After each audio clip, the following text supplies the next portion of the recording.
True, nervous, very, very dreadfully nervous I had been and am, but why will you say that I'm mad?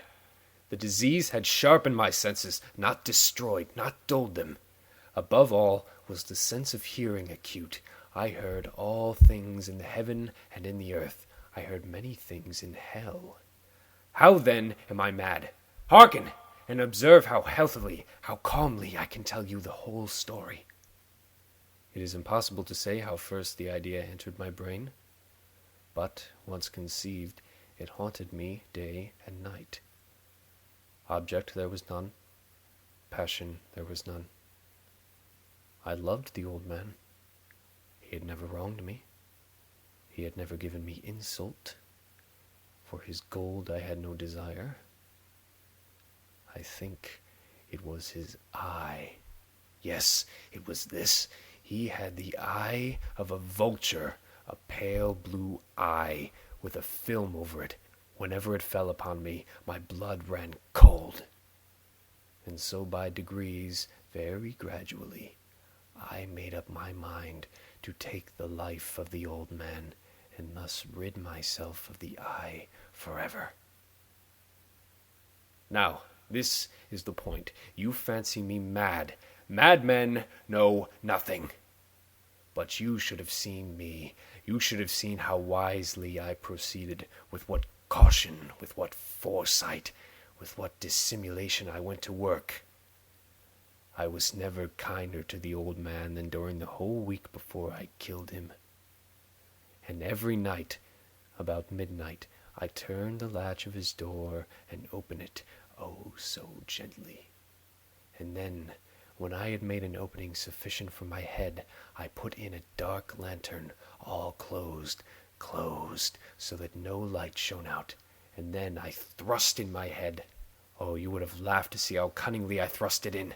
I moved it slowly, very, very slowly, so that I might not disturb the old man's sleep. It took me an hour to place my whole head within the opening so far that I could see him as he lay upon his bed. Ha! Would a madman have been so wise as this? And then, when my head was well in the room, I undid the lantern cautiously, oh, so cautiously, for the hinges creaked. I undid it just so much that a single thin ray fell upon the vulture eye. And this I did for 7 long nights, every night just at midnight. But I found the eye was always closed, and so it was impossible to do the work, for it was not the old man who vexed me, but his evil eye.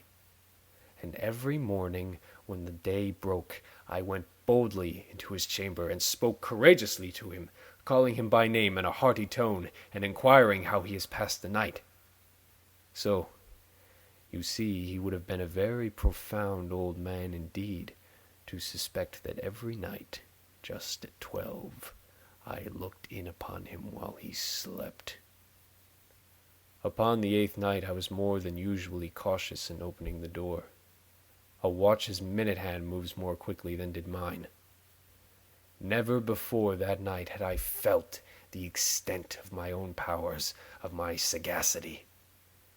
I could scarcely contain my feelings of triumph. To think that there I was opening the door little by little, and he not even to dream of my secret deeds or thoughts.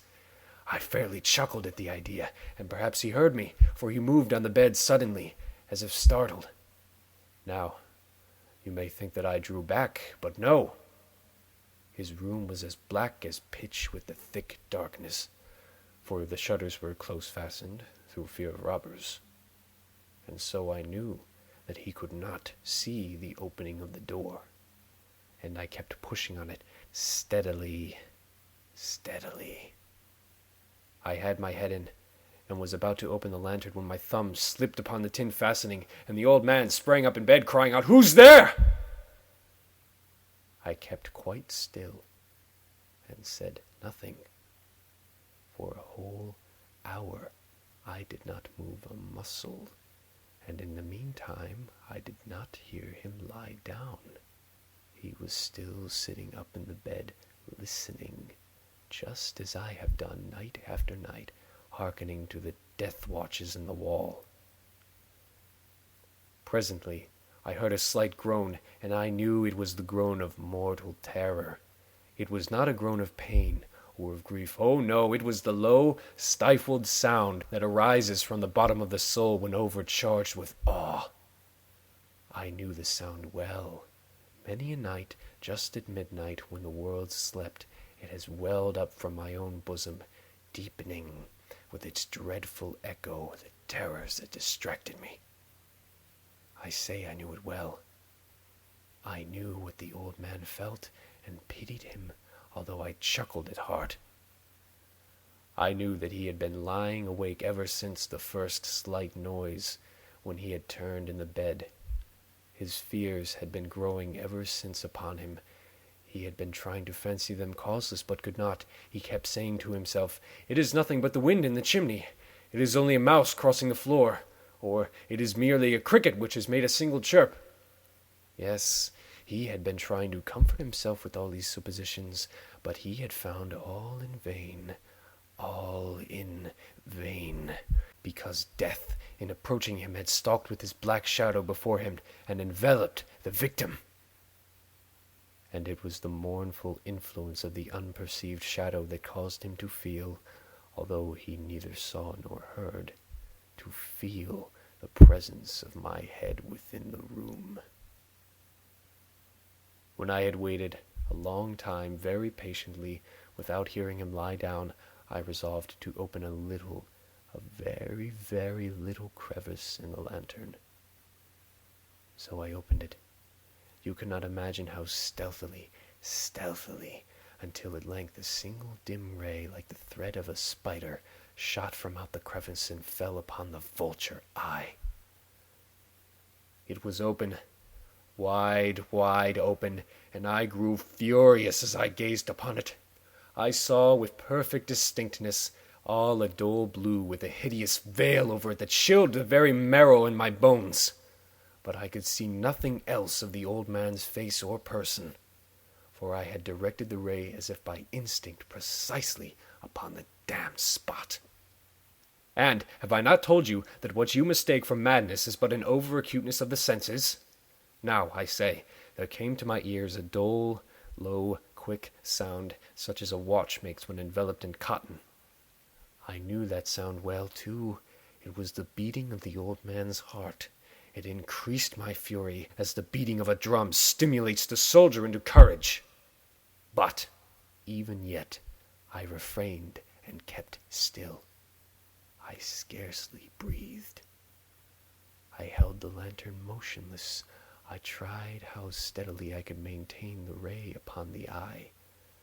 Meantime, the hellish tattoo of the heart increased.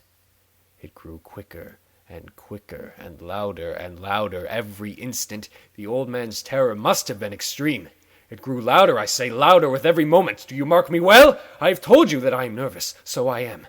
And now at the dead hour of the night, amid the dreadful silence of that old house, so strange a noise that this excited me to uncontrollable terror. Yet for some minutes longer I restrained and refrained and stood still. But the beating grew louder. I thought the heart must burst. And now a new anxiety seized me. The sound would be heard by a neighbor. The old man's hour had come. With a loud yell, I threw open the lantern and leaped into the room. He shrieked once only. In an instant I dragged him to the floor, pulled the heavy bed over him. I then smiled gaily to find the deed so far done. But for many minutes the heart beat on with a muffled sound. This, however, did not vex me. It would not be heard through the wall. At length it ceased. The old man was dead. I removed the bed and examined the corpse. Yes, he was stone dead. I placed my hand upon the heart and held it there for many minutes. There was no pulsation. He was stone dead. His eye would trouble me no more. If still you think me mad, you will think so no longer when I describe the wise precautions I took for the concealment of the body. The night waned, and I worked hastily, but in silence. First, I dismembered the corpse. I cut off the head and the arms and the legs. I then took up 3 planks from the flooring of the chamber and deposited all between the scantlings. I then replaced the boards so cleverly, so cunningly, that no human eye, not even his, could have detected anything wrong. There was nothing to wash out, no stain of any kind, no blood spot whatever. I had been too wary for that. A tub had caught all. Ha ha! When I had made an end of these labors, it was 4 o'clock, still dark as midnight. As the bells sounded the hour, there came a knocking at the street door. I went down to open it with a light heart, for what had I now to fear? There entered 3 men, who introduced themselves with perfect suavity as officers of the police. A shriek had been heard by a neighbor during the night. Suspicion of foul play had been aroused. Information had been lodged at the police office, and they, the officers, had been deputed to search the premises. I smiled, for what had I to fear? I bade the gentleman welcome. The shriek, I said, was my own in a dream. The old man I mentioned was absent in the country. I took my visitors all over the house. I bade them search well. I led them at length to his chamber. I showed them his treasures, secure, undisturbed. In the enthusiasm of my confidence, I brought chairs into the room, and desired them to rest from their fatigues, while I myself, in the wild audacity of my perfect triumph, placed my own seat upon the very spot beneath which reposed the corpse of the victim. The officers were satisfied. My manner had convinced them. I was singularly at ease. They sat, and while I answered cheerily, they chatted of familiar things. But, ere long, I felt myself getting pale, and wished them gone. My head ached, and I fancied a ringing in my ears, but still they sat, and still they chatted. The ringing became more distinct. It continued, and became more distinct. I talked more freely to get rid of the feeling, but it continued and gained definiteness, until at length I found that the noise was not within my ears. No doubt I now grew very pale, but I talked more fluently and with a heightened voice, yet the sound increased. And what could I do? It was a low, dull, quick sound, much like a sound a watch makes when enveloped in cotton. I gasped for breath, and yet the officers heard it not. I talked more quickly, more vehemently, but the noise steadily increased. I rose and argued about trifles in a high key and with violent gesticulations, but the noise steadily increased. Why would they not be gone? I paced the floor to and fro with heavy strides as if excited to fury by the observations of the men, but the noise steadily increased. Oh, God, what could I do? I foamed, I raved, I swore. I swung the chair upon which I had been sitting and grated it upon the boards, but the noise arose over all and continually increased. It grew louder, louder, louder, and still the men chatted pleasantly and smiled. Was it possible they heard not? Almighty God, no, they heard, they suspected, they knew! They were making a mockery of my horror. This I thought, and this I think, but anything was better than this agony. Anything was more tolerable than this derision. I could bear those hypocritical smiles no longer. I felt that I must scream or die. And now, again, hark! Louder! Louder! Louder! Villains! I shrieked. Dissemble no more!